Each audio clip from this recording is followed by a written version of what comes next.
Nagsagawa ng cloud seeding operations ang Philippine Air Force sa Cagayan Valley para makatulong sa mga magsasakang apektado ng El Niño phenomenon.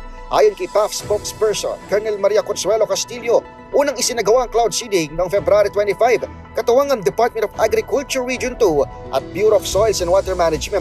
Sakay ng civilian Piper na Bajo aircraft, tagumpay na naipakalat ng mga tauhan ng 900 Air Force Weather Group ang 800 kilo ng asin sa cloud formation sa Southern Cagayan at Northern Isabela.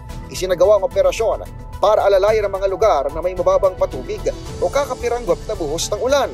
Samantala sa press briefing sa Campo Aguinaldo, sinabi ni Castillo na plano rin gawin ang cloud seeding para maapulan naman ang mga forest fires sa Benguet. 800 liters lang kasi umano ang kayang kargahing tubig sa isang heli bucket operation na may 15 lipad lang kada isang misyon.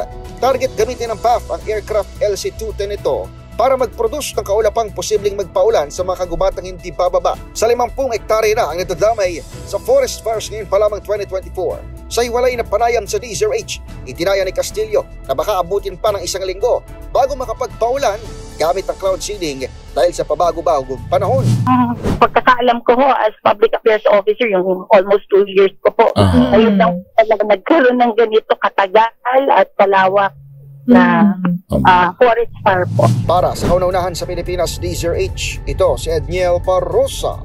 Tuloy-tuloy sa pagbabalita, tuloy-tuloy sa serbisyo. Sama-sama tayo, Pilipino.